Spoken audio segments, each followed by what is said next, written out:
Selamat siang para netizen dimanapun kita berada, salam inspirasi bagi kita semua. Ini agak menarik juga begitu kan ya, Ketua KPU kok bisa melakukan seperti itu begitu kan ya. Antara KPU secara independen ya, kok dicederai dengan berbagai seperti ini begitu kan. Bahkan ini usai ritual ya di Gunung Salak ya, Ketua KPU lanjut eksekusi wanita emas di Hotel Borobudur. Wah, ada apa begitu? Dan bahkan ini apakah tidak malu begitu kan ketika memperlihatkan chat-chat seperti ini begitu kan? Dan bahkan yang paling ngeri sekali bahwa KPU sudah mengatur bahwa yang menang di Pilpres 2024 itu adalah Ganjar Erik. Benarkah seperti itu begitu? Dari pernyataan itulah yang kemudian dari si wanita emas ini apakah dia benar atau tidak, tetapi dia cukup mempunyai bukti yang kuat begitu kan ya, karena dia sudah tahu siapa si Hasyim Asy'ari itu begitu, si ketua KPU begitu ya. Dengan dasarnya chat-chat seperti itu ya, akhirnya ya Hasyim Asy'ari atau KPU ya, ketua KPU sudah kena sanksi. Ini peringatan keras dan terakhir begitu ya. Tetapi mari kita baca terlebih dahulu komentar-komentar netizen seperti ini. Ini komentar-komentar netizen ya. Usai ritual di Gunung Salak, Ketua KPU lanjut eksekusi wanita emas di Hotel Borobudur. Wah, ada apa begitu ya? Wah, ritual apakah itu nih? Ini bangsa ini krisis moral, di Jepang krisis seks. Waduh, ini ada pro dan kontra apa yang saya bacakan begitu ya. Giliran gini buzzer diam ini ya. Amboy asik dong ya. Pantas waktu wanita emas ditanya wartawan, barangnya masuk nggak? Hasnainin menjawab dengan tersipu malu. Ya masuklah. Ini cukup menarik sekali begitu kan, karena dia sudah ada data bukti ya dengan berupa chattingan mereka begitu ya.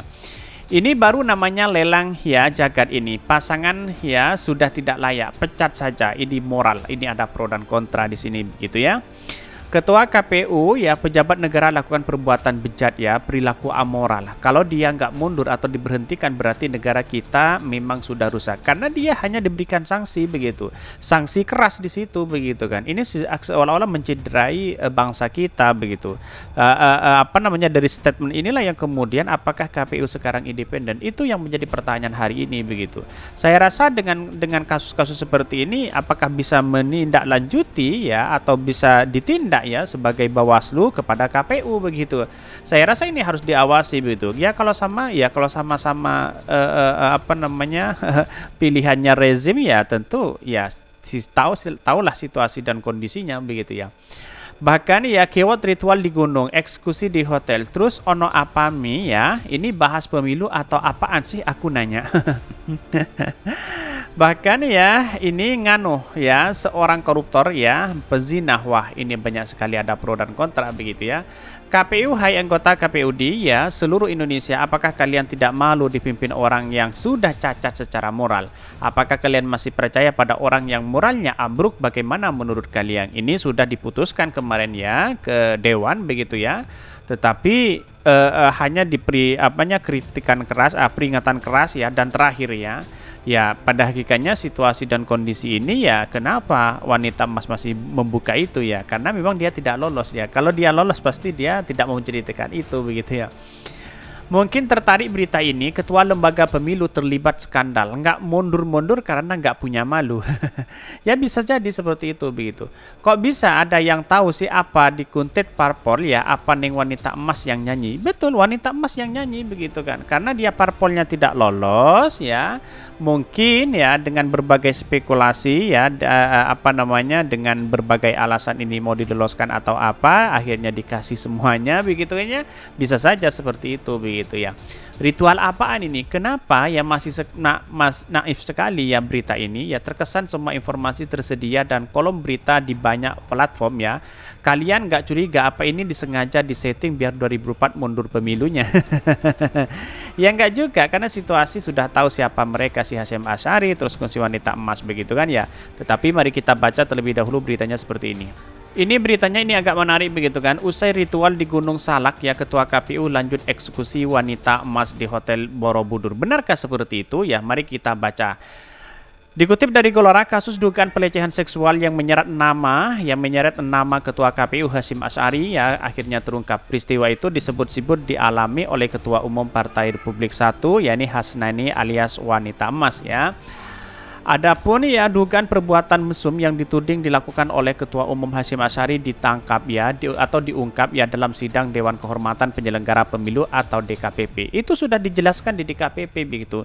Baik yang apa namanya yang chattingannya, yang ketemuannya dijemput pakai apa di situ apa namanya dilontarkan di situ begitu kan ya. Nah, apakah ini terbukti atau apa begitu ya. Tetapi ini sudah ada kritikan keras begitu ya, kode etik begitu. Adapun dugaan perbuatan mesum yang dituding dilakukan Ketua KPU Hasyim Asy'ari diungkap dalam persidangan. Menurut proses pemeriksaan DKPP, Ketua KPU Hasyim Asy'ari selaku teradu ya diduga telah melakukan pelecehan seksual terhadap Hasnaini atau yang populer disapa wanita emas.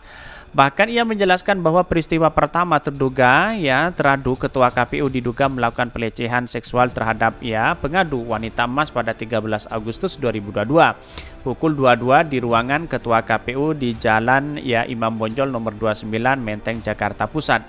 Lalu pada 14 Agustus 2002 pukul 1 ya 13 ya sampai 4.30 ya di kantor DPP Partai Republik 1. Bahkan ya tanggal 14 Agustus 2022 pukul 1 ya di ruangan Ketua KPU dan pukul 21 sampai 5 WIB di dalam mobil saat dalam perjalanan menuju pulang dari ritual di Gunung Salak. Kata anggota DKPP Ratna Dewi Patalolo dikutip harian Haluan. Bahkan lalu pada tanggal 22 Agustus 2022 di Jalan Fatmawati di dalam mobil teradu, selanjutnya pada tanggal 27 ya Agustus 2022 di Hotel Borobudur Jakarta, kamar 1827 dan tanggal 2 September 2022 bertempat di Hotel Borobudur Jakarta ya kamar 1827. Bahwa pada 16 Januari 2023 pengadu membuat laporan ke Polda Metro Jaya terkait pelecehan seksual terhadap Ketua KPU. Bahkan dalam fakta tersebut ya kata Ratna Dewi teradu aktif melakukan komunikasi lewat WhatsApp di luar kepentingan kepemiluan. Seperti percakapan dari teradu ke pengadu yakni bersama KPU kita bahagia, bersama Ketua KPU saya bahagia. Percakapan dari teradu dan pengadu udah jalan ini menujumu. Hati-hati selalu jaga diri dan jaga kesehatan. Wahai, sudah luar biasa begitu kan ya, anak muda kalah begitu ya. Ya, saya tertawa sambil gimana begitu, gemes begitu kan ya. Karena KPU sudah dicederai dengan berbagai seperti ini begitu kan ya. Dengan dalam persidangan itu memang ya si Hasyim Asy'ari ini sudah diberikan sanksi keras dan terakhir begitu ya. Apakah ini terbukti melakukan itu begitu ya? Bisa saja, bisa tidak begitu ya. Bahkan di sini disebutkan kalau ada juga percakapan lain kabari ya kalau sudah terbang dan landing kemudian nanti malam dirimu keluar bawa mobil sendiri jemput aku kita jalan berdua ziarah ya Jakarta kemudian kalau ada sesuatu yang diperlukan malam ini kontak saya standby siap merapat. Menurut DKPP, komunikasi ini menunjukkan adanya kedekatan pribadi dan bukan sebatas percakapan antara Ketua KPU dan Ketua Partai Politik yang berkaitan dengan pemilu. Bahkan atas temuan di atas, DKPP menilai tindakan tersebut melanggar prinsip sehingga mencoreng lembaga penyelenggara pemilu. Wah, ini agak kacau begitu ya. Sudah dicoreng begitu kan ya, ini KPU independen begitu kan, ya, dicederai dengan berbagai seperti ini. Wah, ini agak kacau begitu ya. Bahkan apa yang disungkap oleh wanita emas itu bahwa yang menang di pemilu 2004 adalah Ganjar Erik di situ begitu. Wah, ini agak kacau juga begitu. Jangan-jangan ya ada keterlibatan siapa di balik ini ya. Pasti ya tahulah siapa mereka begitu. Publik sudah paham ya. Karena pada hakikatnya apa yang selama ini dilakukan oleh Hasyim Asy'ari itu sudah mencederai KPU begitu ya. Terkait hal itu KPU ya Ketua DKPP Hendy Lugiato akhirnya menjatuhkan sanksi teguran keras terhadap Hasyim Asy'ari. Bahkan sementara itu KPU Hasyim Asy'ari melalui keterangan tulisnya membantah semua tuduhan tersebut. Teradu dengan tegas membantah dan menyatakan bahwa seluruh aduan yang berkaitan dengan tindakan-tindakan pelecehan seksual dan pemerkosaan terhadap Hasnaini bunyi keterangan tertulis tersebut, termasuk tindakan-tindakan berupaya intimidasi, tekanan dan ancaman sebagai dituduhkan dan diadukan oleh pengadu. Wanita emas adalah tidak benar dan tidak sekalipun pernah terjadi ya serta tidak pernah pula ya teradu melakukan itulah. Pertanyaannya adalah ketika ya ini tidak terbukti dengan tuduhan-tuduhan seperti itu ya kenapa DKPP memberikan sanksi begitu ya. Kalau memang dia tidak terbukti, kalau memang terbukti ya pasti diberikan sanksi, kan begitu logikanya begitu. Apa yang dilakukan oleh Hasyam Hasyari walaupun membantah seperti ini ya, misalnya tidak terbukti ya, tidak mungkin DKPP memberikan sanksi itu begitu ya. Tetapi kalau sudah terbukti dengan dugaan yang kuat ya, berupa screenshot dan sebagainya, ya bisa saja seperti itu begitu. Akhirnya diberikan sanksi keras begitu kan, bukan sanksi hanya terakhir bahkan terakhir sanksinya begitu. Kira-kira seperti itu begitu. Publik bisa menilai sendiri seperti apa mereka begitu ya.